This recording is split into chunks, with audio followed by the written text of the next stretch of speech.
Ate Dana, tignan mo sila oh. Ang sasaya nila sa mga booth, no? Ang daming booth, ang daming street foods. Ate Dana, sumama naman ako. Na-try mo na ba mag-street foods dyan sa mga ano Di na pa yan? nga Sa mga eh. stall na Eh, yan? ang busy-busy natin, paano natin try yan? Uwi ka na ba? Oo. Huwag muna, ililibre kita. Street foods? Ano? Libre mo ah. G? Libre mo ah. Let's go! Try ko lahat yan. Sa paglilipot namin ni Zach, napakadami naming nakitang food stalls dito sa bazaar. Pero ang una naming tinikman ay ang ube and triple chocolate champurado. Mom's ube and triple chocolate. Ano po ang specialty ng... Meron po kaming triple dark chocolate at saka ube champurado. Ang galing Ate Dano. Tingnan mo, Pero wait, ube. anong triple chocolate? Parang dati puto, paano naging iba? Dark chocolate po yung ginamit namin. Ah, dark chocolate. Dark chocolate na good for the health po. Taste test. Wow! Ang sarap po, seryoso. Very well balanced po. Dahil di siya ganun katamis. Perfect Galing. pa rin po. Yung sa'yo, anong lasa? Chocolate na chocolate talaga siya, no? Pero ayun nga, hindi ka mauumay sa tamis. Hindi ka mauumay sa tamis kasi, yun nga, triple chocolate, dark chocolate pa yung ginamit. Kung i-rate mo yan out of 10, Zach, anong rating mo? 12 out of 10! Mm. Tama na, Ate Dana. 11 out Tama of na. 10! 11? Sarap. Thank you, ma. Thank you po so much! Thank you po. Ang sarap ng ube. Sa katabing stall naman natikman natin ang shawarma na hindi beef, kundi chicken. Bakit po chicken pinili Mas niyo? patok po yung chicken, ma'am. Mas gustong-gustong po ng mga tao po. Ah, I understand kasi healthy ang chicken. Pero 'di ba yung ano, karaniwan natin ikita beef, pero eto chicken ha. Yes. Step 1. Anong tawag dito, kuya? Ano, pita bread po. Pita bread. The bread. Yan, lalagyan ni Sir ng Kamatis po. Kamatis. tomatoes. Next is lettuce or cabbage. Ano po to, pepino po. Pepino. Pipino. Walang Healthy. tumama sa sinabi mo, Ate Kaya Dana. nga eh. Tapos sibuyas. Tama po, di ba? Yan, tumama na sa wakas. Yan. Tapos may chicken na, may food Ito po yung spicy po. spicy. Sige kuya, padamihan ako ng spicy. Mahilig si Zach sa spicy. Teka. Okay, close up kay Zach. Pang-commercial. Mm. Mm. Out of 10, ano ang rating? 13 out of 10. 13 out of 10? Mukhang uubusin po ni Zach ang shawarma. Hindi Masarap na ako siya, no? sisharan. Bibili Ngayon- syempre ako ng sarili ko. Minsan sa mga bazaar, hindi mo maiiwasan yung may kapareho kayo ng tinitinda. Kaya naman very important na maliban sa masarap ang tinda mo, catchy yung pangalan ng stall mo, tulad na lang nitong papel na liempo. Ano nga ba ang lasa nitong liempong to? Let's find out! Andito naman tayo sa Papel na liempo. Sir Angelo, bakit papel na liempo ang tawag dito? Liempo na iniwan ng manipis. Tapos crunchy. Parang papel. Oo, kaya tinawag na papel na liempo. Yun. Tama po. Okay, so ngayon ipapakita ni Sir Angelo sa atin kung paano gawin ang papel na liempo.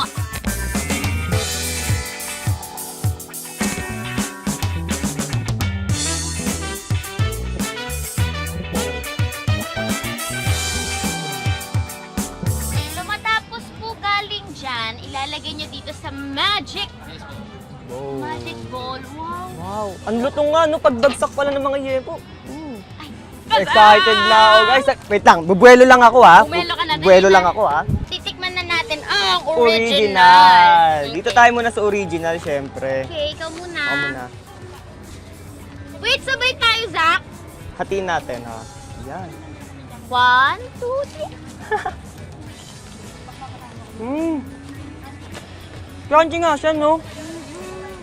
Sarap. Kung i-rate mo, out of 10, anong rating mo? Sa akin, 10. Totoo yung crunchy niya. Totoo yung crunchy. Hindi kwento-kwento, no? Sa akin, 100. Ang sarap! Ang sarap-sarap po. Excited na ako matikman yung cheesy jalapeno. Ayun na nilalagay ni Mr. Angelo yung powder. Ako muna. O, sige, Ako ikaw muna. Wow. Man. Ako ka mo siya.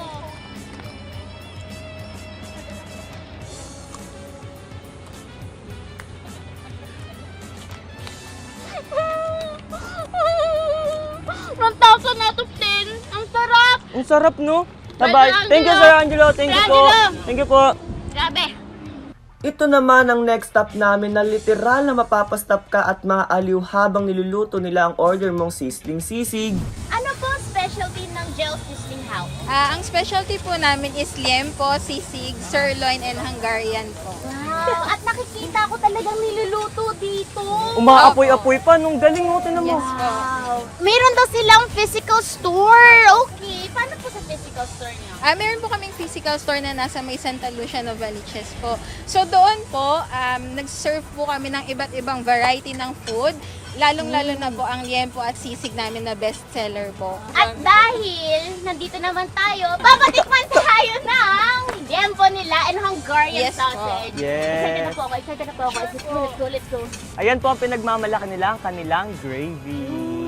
Andy gravy po yan, no? Andy gravy. Mainis. Blow, blow. Hindi tinipid. Pinit, okay. Dahil takam na ako, one subo. Ang laki nga nito, hindi siya tinipid, no? Ikaw, Ate Dana, kung i-rate natin to, ilan ang rate mo? 1 out of 10. Ilan? For me, ang liempo, 15 out of 10 kasi sobrang sarap ng ratio ng meat and ng taba. Galing, yung galing. timpla. I love it. Ikaw, kung i-rate mo yung Hungarian sausage. Kung may 100, 100 eh. Nga po eh. Sa mga bazaar, madalas na may Ilocos empanada. Kaya naman hindi pwedeng matapos itong food trip namin na hindi natitikman ang Ilocos empanada na yan at iba pang Ilocos food na ino-offer nila. Andito naman tayo sa El Angelicious Empanada. At meron tayo pala dito mga crunchy seafood, meron din chicharon bulaklak, at ano po pa yung meron pa dito sa tinitindan nyo po? Specialty, mga bestseller po. Yung Ilocos empanada po.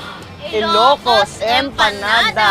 So guys, hindi nyo na kailangan pumunta ng Ilocos para makatikim ng Ilocos Empanada. Dito lang sa Net25 Night Bazaar. Ito na ang Ilocos Empanada. Yung akin, walang egg. Sa akin naman yung may allergic ako. egg. Yes. Siyempre guys, kailangan natin ng tissue kasi mainit yung Ilocos Empanada Fresh nila. na fresh pag binili nyo, guys. Yes, mainit. Alam yung bagong luto. At Okay. guys, siyempre, empanada, bagay, may suka. Ako walang suka muna. Gusto ko mag-try ng wala. Mm. Ang sarap! May cheese! Sarap, no? Mm. May cheese! For me, out of 10, 50 out of 10 kasi may cheese. Ikaw, Zach. 10 out of 10, siyempre. Masarap. Walang tapon dito sa no? Net25 Night Bazaar. Busog na busog na. Oo, guys, kung gusto niyo makatikim ng authentic Ilocos Empanada na mas masarap pa kaysa sa nabibili sa Ilocos mismo. Ano na kayo dito? Sa dami ng mga kinain namin, syempre, hindi makukumpleto ang aming food trip kung walang drinks. Kaya naman, ang makulay at healthy fruit juice na ito ang aming tinikman. At nandito naman po tayo sa BB88. Or better, Blend 8A. Yes! Ano po pinagkaiba niyo sa ibang drink store? Sana po sa Better Blend po, makasigurado po kayo na yung mga tinitinda po namin is puro po, lahat po yan, real fruit juice po. 100% Hindi po kami gumagamit ng fruit powder, juice. lahat po yan, mga purong prutas. Fresh Yes, at fruit. dahil dyan papatikman tayo ni Miss Sahara. Excited ako! Excited na ako! Ano po flavor papatikim niyo sa akin? Ito po may watermelon. Ito, ipapatry sa atin ni Miss Sahara ang My Watermelon. My Watermelon. Eh di sa akin, may guyabano.